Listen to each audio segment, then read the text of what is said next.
two, three, two, three, two, three. Hi everyone, this is the History Trail tag, originally done by the novel Nomad some 7 years ago now, and obviously done by a bunch of people, some of them about 3 years ago. There are 7 questions, and to start off, they all have kind of prompts rather than necessarily questions, or they got prompts and questions. So the first one is the first steps, presumably, that we take on our history trail. And this is to do with books, movies, persons, or places that introduced you to history and or historical fiction. And for me, that would be, to begin with, this.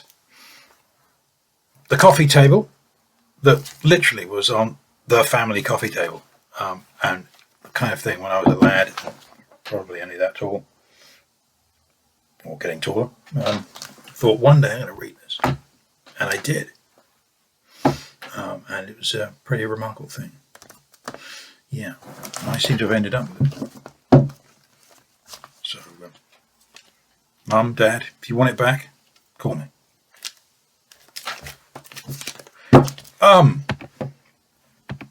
Yes. Oh, the other one. The other one is The Scramble for Africa by Thomas Pakenham. This is nearly a chunker. This is my totally very used version. Some lovely old black and white line drawings that remind me of excellent sort of comics and cartoons and the like that we had when we were little. Yeah, they started me off. They were high standard to start with for everyone else to do just as well or not. But anyway, yeah, that was my start. So down the well-trodden path, which is question number 2. What is your favorite historical recommendation? And that's kind of fairly easy for me. It's basically this: Worldly Goods, A New History of the Renaissance by Lisa Jardine. And here it is. Incredible book, just amazing book. Yep. It is a new history of the Renaissance, and yes. One of the things that is good about it is that there is lots of stuff, literally, about books, printing, people forming collections of books, buying books. So obviously, in the Renaissance period, manuscripts are first, and then printed books come a bit later. That's all part of it, obviously, from the late 15th century onwards. And what about it? And she covers. Lots of chapters cover this kind of thing. Who's the kinds of people who are buying books and forming their own collections and libraries, and why they're doing so, and what it actually means to them or anyone else. So yeah, another remarkable book that came my way years ago now. And, yeah, highly recommended. The other one is this one. Perhaps a little lesser known. Tecumseh is a Native American. Do they call them Native Americans? First Nationers or something. You can't say that. But anyway, a Native American, Tecumseh, a life of America's greatest Indian leader. He's knocking around about 1800, if you don't happen to know. And I would always and will always recommend this because it's by John Sugden. You can't see his name. Yeah, John Sugden. And he kind of specializes in biographies. And I just think he's just very good. Very good. Yeah. Okay. So, question number 3. For your history trail, you're going to need a good pair of boots, naturally enough. And also, of course, you need to keep your socks dry. But what is your favorite historical fashion era?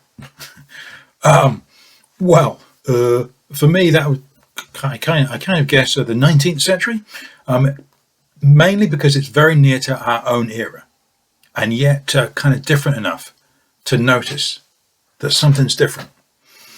So yeah, I think the 19th century is a remarkable period of time. Question number 4. Close to home is the prompt. What is a historical read set in your home country? And this is a couple of things that are important about this one. For me, this is The Boleyn Inheritance by Philippa Gregory. And the price tag is still there. Perhaps we should sort of forget about the price tag and all that kind of thing. It's 10p.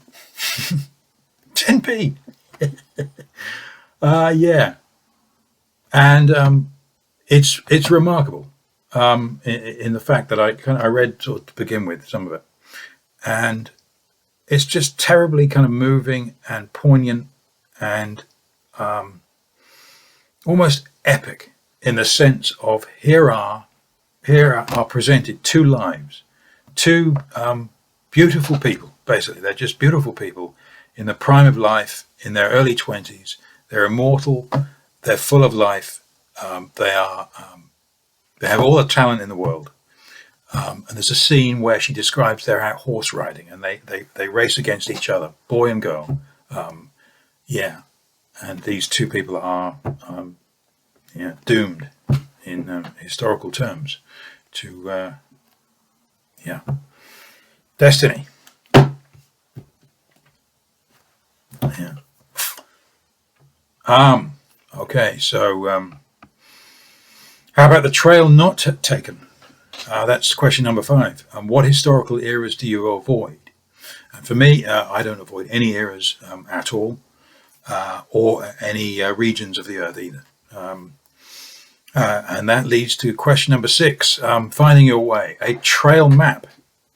What historical read or reads are on your TBR? Okay, so where am I going with all this? Well, I have nothing specific per se at the moment, but the trail leads all the way across 2025 via Historathon 2025, Q1 through 4. Obviously, that is the end of that. And question number 7 is all about pioneers. So what historical person inspires you? Yeah, and this is a bit of a head scratcher, really, in a way. Why would anyone, a historical person, necessarily inspire me or inspire anyone else? I just thought it was just a generally, broadly and specifically interesting question. I mean, it would be interesting to say things like, I don't know, some philosophers or something, or, something like Aristotle or Cicero or something, or whomsoever. Maybe even Thucydides. But I wanted to pick someone that's really kind of a little bit more meaningful and a little bit more involved in my life, as it were, that I've involved in my life. The kind of person who's done something or said something that I think of, that crops up in my life regularly. And that is Winston Churchill, for me, definitely. For a couple of reasons, but mainly because he said good things.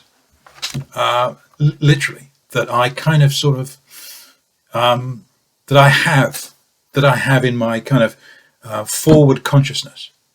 I mean, he said, what we're all familiar with. What kind of people do they think we are? In one of his speeches, what kind of people do they think we are? We will fight them on the beaches, etc., etc. We will never surrender. And then after the war, he gave a short speech about how we may allow ourselves a brief period of glory and celebration in our victory, in the cause of freedom. And that just resonates with me regularly. Those two things mainly. And beyond that, about Churchill. Not that I've read very much about him. I read his first book, the first book that he wrote when he went to Africa. He went on a little jaunt to Africa. He went round to East Africa, and then he came back. They were moved to West, and then he came back north to Egypt. And he's young. He's in his 20s, and he is just exactly what you'd expect in a way. He's robust and